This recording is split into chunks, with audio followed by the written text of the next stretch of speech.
Hello, so I'm passing by here by an installation we finalized this week. Ivan installed these here. We have some toppers going around here.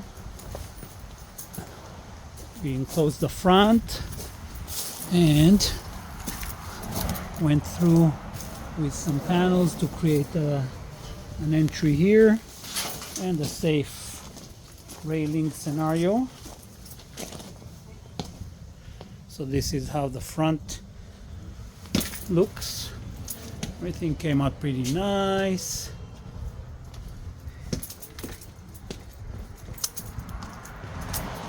So this is the entry itself, and then of course this portion I think we saw on the pictures.